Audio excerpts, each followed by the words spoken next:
Hey guys, so today's podcast, let's talk about Google-Taxonomy and how it relates to your Shopify store.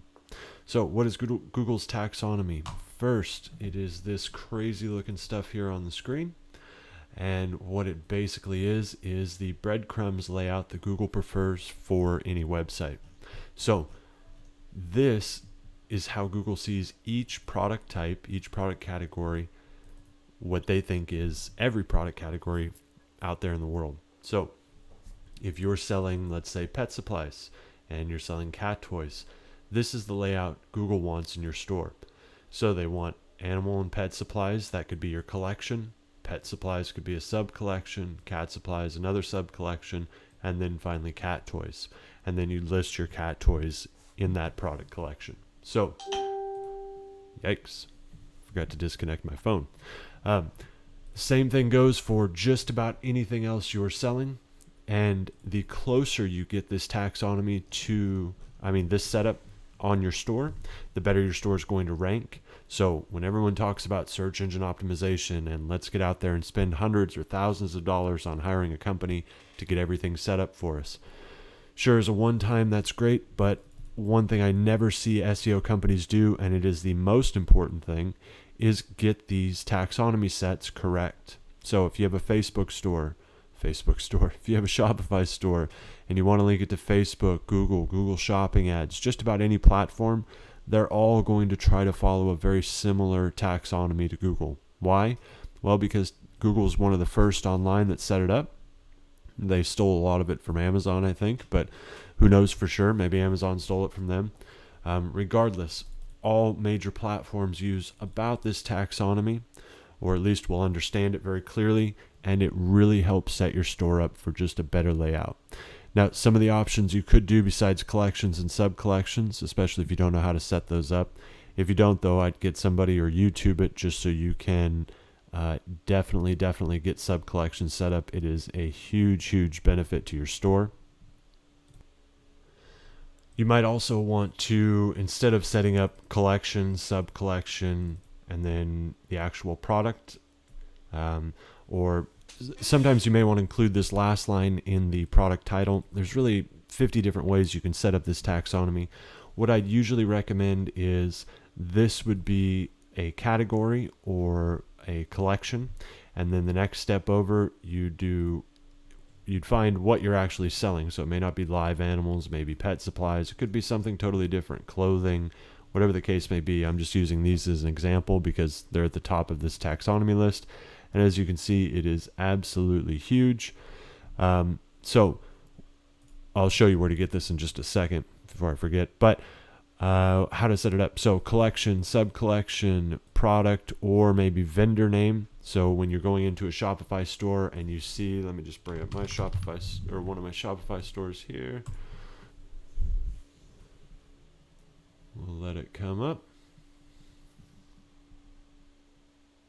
We'll give that a second.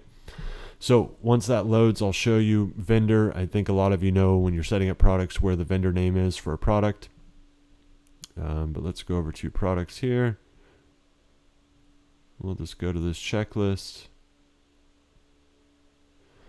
And if you go over here to product type, vendor. So product type I wouldn't worry about, but the vendor you can put in if you'd like as one of these taxonomies, or you can simply list it, which I recommend as collection, sub-collection, and then either the product or the product tag. And again, what we're trying to do is match our breadcrumbs as closely to this taxonomy, whichever fits in your store. You're not trying to add all of these. You're just trying to add the ones that fit to your store. So if I'm selling swimwear, I want to make sure that my swimwear is set up. If I'm just selling swimwear, I'll set it up as just swimwear as the collection. So make sure you try to use the same words. But let's say I was selling all clothes. I was selling men's and women's clothes, kids' clothes, all types of clothes, all types of seasons. Then I want to make sure swimwear is listed in my apparels and accessories section. Does that make sense? So I want to make sure it's listed in apparels and accessories, and then I want to make sure it's listed in clothing and then swimwear. I know that sounds a bit counterintuitive. You're thinking, well, I'd like clothing, that's more general, and then maybe apparel and accessories, and then swimwear. You might be right, but you're not Google. Google won. They're here first. So we have to all follow them. Let me show you another example. Let's say we're selling event tickets, not a great one. Let's say we're selling gaiters, which are a hunting accessory, or they can be used for all sorts of things, but you're selling gaiters, they go around your boots, or let's say spurs or shoelaces. Now you're selling shoelaces. Let's say you have a whole shoe store, but shoelaces better be listed in apparel and accessories section, and then they better be listed in shoe accessories and then shoelaces. Now, if you don't want to put all three of these terms in here because you're thinking this is just too redundant, then at least put apparel and accessories and shoelaces. You want to put the very base first. You can cut out the middle section here and then put this last thing. Same for something as long as, let's say, crafting materials or toy craft kits. That could be like models, things like that, model airplanes. So maybe you don't want to put all of this taxonomy in here. You don't want to put this whole list in here. Well, at least put the very sub list, the very largest collection, which would be arts and entertainment. And then you don't need to put hobbies or creative arts or arts and crafts, let's say, but you could go and put arts and craft kits or put toy craft kits, or maybe both of them. So at least your breadcrumbs would have this and then also have this main collection. So your main collection would be arts and entertainment, and then you'd put in toy craft kits. Now, if for some reason that doesn't float your boat, you can definitely put in just hobbies, or hobbies and creative arts is what I meant to say, instead of this main collection. But it's not going to be the utmost best of the best search engine optimization. So for best of the best search engine optimization and in compliance with Google, put your main collection that they have here in the taxonomy, cut out whatever this middle mumbo jumbo you want, and then at least put the very last thing here, the most specific sub collection that you can. Get as specific as you can with these taxonomy results for each of your products, and they'll rank better in Google, they'll rank better in Facebook, they'll rank better everywhere, because all e-commerce platforms use this taxonomy or a very similar taxonomy. So rather than just listing your products any old which way you want in whatever collections or sub-collections you think sound cool, try to follow Google's taxonomy.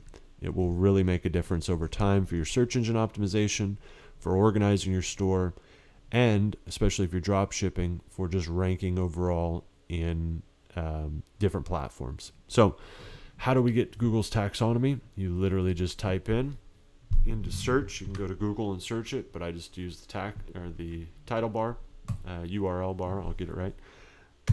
Hit enter, and it pops up. And you can use this for, again, as you can see, Merchant Center. As long as you set up your store this way, it's going to make putting your products on Google Shopping, almost every other advertising platform, that much easier, including setting up your Facebook shop, just the whole 9 yards. It's really, really, really going to improve your search engine optimization over time. It's going to improve your ranking over time for each product, and it's going to help you just get online faster for Google Shopping and other Google Ads platforms, as well as Facebook ads and so on and so forth. All right, I'll shut up.